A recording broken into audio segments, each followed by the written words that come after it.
सर्वेभ्यो नमो नमः। दोस्तों, आज हम रघुवंशम की सर्गानुसार संक्षिप्त कथा वस्तु करेंगे। मतलब पूरे रघुवंशम में जितने भी सर्ग हैं उनकी संक्षिप्त में कथा वस्तु पढ़ेंगे। तो आइए देखते हैं। वाल्मीकि रामायण के बाद रघुवंशम को समीक्षकों ने सुंदरतम काव्य कहा है। इसमें 19 सर्ग हैं जिसमें रघुवंशी राजाओं के चरित्र का वर्णन है। इस महाकाव्य में दिलीप, रघु, अज, दशरथ, राम, कुश, लव से लेकर अग्निवर्ण तक का वर्णन है। 29 राजाओं का इसमें वर्णन है और राम के बाद रघु प्रधान पात्र हैं। इसमें सूर्यवंशी राजाओं का इसमें संक्षिप्त में वर्णन किया है। किसी पुराण में इसका वर्णन नहीं मिलता है, लेकिन वाल्मीकि रामायण से बढ़कर इस काव्य को माना है। तो आइए सर्गानुसार इस कथा को देखेंगे। पहला जो सर्ग है उसमें राजा दिलीप के चरित्र का वर्णन किया है। वो जो है उनको पुत्र प्राप्ति नहीं होती है, तो उससे दुखी होकर दिलीप जो है अपनी पत्नी सुदक्षिणा के साथ, विशिष्ट उनके गुरु होते हैं, उनके आश्रम में चले जाते हैं।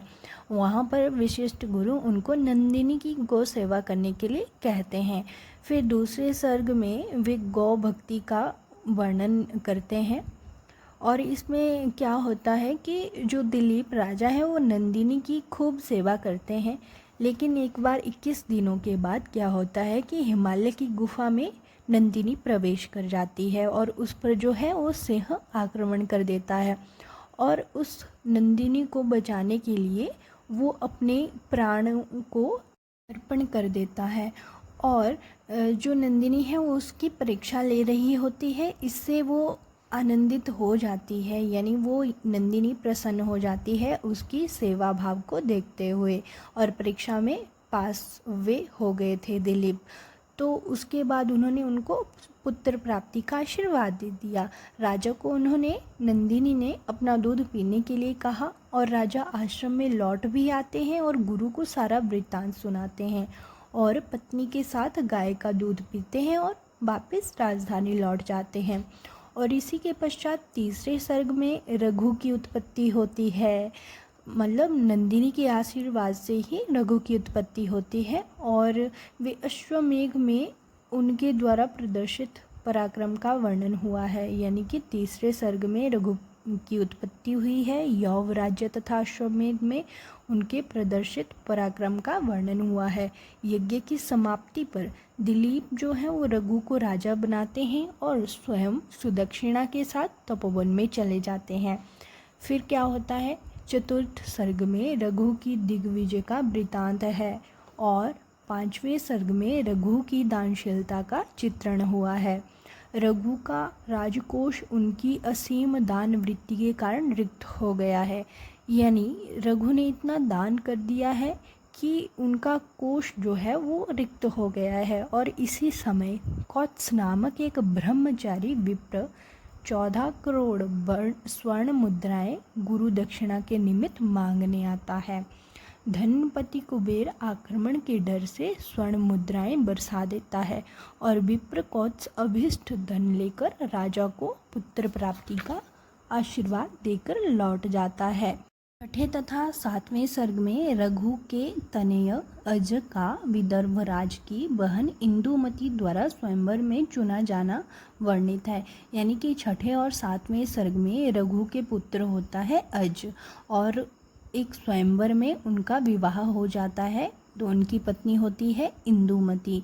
भिन्न भिन्न देशों के राजा स्वयंवर में आए हुए हैं, लेकिन अज ही इंदुमती को आकर्षित करता है। अज ही इंदुमती को क्यों आकर्षित करता है? क्योंकि उसे सम्मोहन नामक अस्त्र एक गंधर्व से मिलता है। कैसे आकर्षित करता है? तो सम्मोहन नामक अस्त्र जो कि एक गंधर्व से उसे मिला हुआ होता है। इस संदर्भ में कवि ने भिन्न भिन्न प्रदेशों के नरेशों के व्यक्तिगत गुणों, संपत्ति, शौर्य तथा पूर्वजों की कीर्ति तथा भूखंडों के प्राकृतिक सौंदर्य इत्यादि का, मतलब उनका सटीक सा वर्णन किया हुआ है। आठवें सर्ग में क्या होता है, दशरथ की उत्पत्ति होती है और दशरथ की उत्पत्ति होने के उपरांत इंदुमती की मृत्यु हो जाती है और उसके पश्चात अज का विलाप हो जाता है और वो शरीर त्याग कर देता है। फिर 9वें से लेकर जो 15वां सर्ग है उसमें राम कथा वर्णित है। तो किस में राम कथा वर्णित है? 9वें सर्ग से लेकर 15वें तक। और 8वें सर्ग में दशरथ की उत्पत्ति होती है।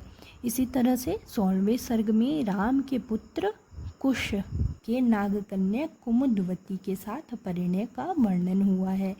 इसी प्रसंग में अयोध्या की नगर देवी द्वारा वर्णित अयोध्या की दुर्दशा तथा कुश के जल विहार का अत्यंत सजीव चित्रण उपलब्ध होता है।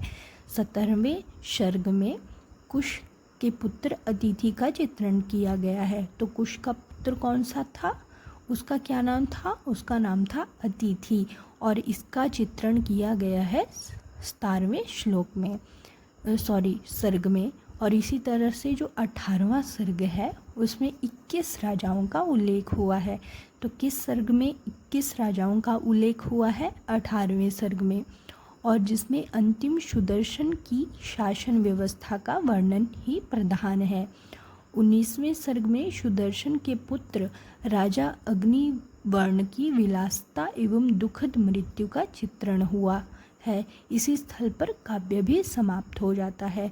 तो सबसे जो अंतिम 19वां सर्ग है उसमें किसका चित्रण किया गया है? वो किया गया है अंतिम राजा अग्निवर्ण का।